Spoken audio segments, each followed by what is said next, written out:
And welcome on in everyone to another Total War Warhammer 3 video. I'm Space Wizard Total War, and today we're going to show off the new FLC edition coming to Thrones of Decay, the Gold Wizard.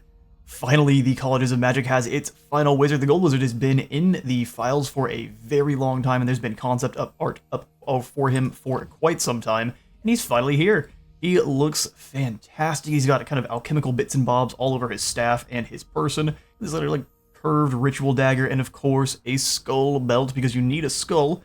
He also has kind of a metallic sounding voice. I'll see if I can't boost up the volume for that. While I click on him here, I'll show you all. Conjurer of Shaman, Arcane Master. An arcane eye is needed. So it's not quite as metallic as the likes of Geltz, who has fully converted his vocal cords into gold, but it is still an awesome looking unit. So for the new skills, also all of the battle wizards have had a little bit of a rework to their unique tree, where all of them are going to have the same skills for these first 4 here even, I believe. And then for the last one will be whatever that dedicated College of Magic's unique skill is. So for the gold wizards, it is Tempered Aura, which is going to give him 10% physical resistance, and then the Tempered Aura ability, so as long as he is out of melee, all allies in a 55-meter radius will have 15 additional armor, which goes great with Gelt, who is already kind of naturally giving you 20 extra armor for your own army. This is going to be great in the early game. It starts to fall off more in the late game when enemies start picking up armor-piercing damage, but before then it is great. As far as his other rework skills, they have a Star Student, giving them 10% cooldown to whichever lore of magic they are actually attuned to, so 10% for lore of metal for him, of course, and then 25% less base cast miscast chance, which is awesome. We've got the Lord's Counselor, which is going to boost up his abilities to be an agent, and also boost the amount of income he's going to modify by an additional 5%, which is great. Also got the Gold Scholar, so this would be the Life Scholar or the Amethyst Scholar or whatever the college is. So again, dropping Winds of Magic cost for those lore of metal spells, and then giving us 5 additional Winds of Magic. And then Battle Hardened gives him 20 more armor and 10% more speed, which will pair nicely with Tempered Aura and, of course, Gelt's ability. For our Death Wizard, Powers of Oblivion. they of course have the Star Student, so 10% cooldown and a little bit less miscast chance. Lord's Counselor, the Amethyst Scholar, Battle Hardened, of course, and then the one for the Death Wizards is the Unsettling Radiance. This is going to drop enemy battle healing cap by 10% and cause fear, which is great against fighting the undead or Nurgle or any other faction that really relies on those heals to actually stay in the fight.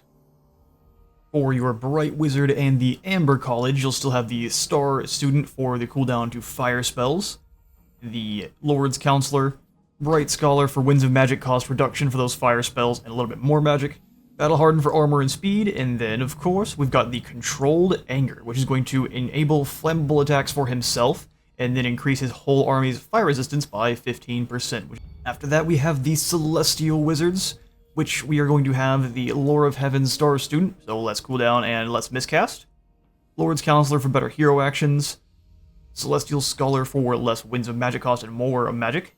Battle Hardened, and then Guided by the Stars being their unique ability, which is going to increase the hero's army campaign movement range by 5%, increase his own campaign line of sight by 15%, and then also increase the defense chance for the army by 20% when avoiding ambushes, which is pretty great. The Jade College, we of course have the Star Student, Lord's Counselor, Jade Scholar, Battle Hardened, and then Nature's Blessing for the unique, which is going to increase the hero's army battle healing cap by 10% and give himself attribute immune to contact effects. So no poison, no flames, anything like that will actually affect him, so he'll be able to heal through all of that, no problem. And next up we have the Amber College, so we've got Star Student, Lord's Counselor, Amber Scholar, Battle Hardened, and then the Kettle's Call, which will allow you to summon a unit of Giant Hawks twice. These spawn unit fights in this battle only, but it does not degrade, so you can just call them in and let them wreak havoc the entire battle. It is pretty great.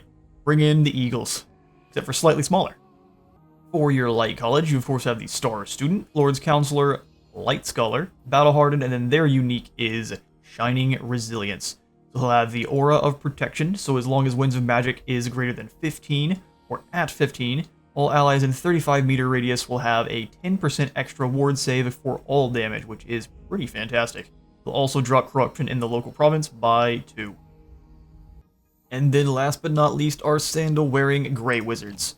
They of course have Star Student, Lord's Counselor, Grey Scholar, Battle Hardened, and then lastly they're unique Into the Shadows, which will increase your army's ambush success chance by 20%, give him the Slippery activated ability, which will give him 25% speed and 24 melee defense in a pinch, and then the Stalk ability, so he should be nice and invisible until you want him to be, which would be great. That is all of the reworks for your Battle Wizards. Let me know what you think in the comments below. I have been Space Wizard Total War. Remember, leave a like for the Light God and a sub for the Sub Throne. I'll see you on the next one.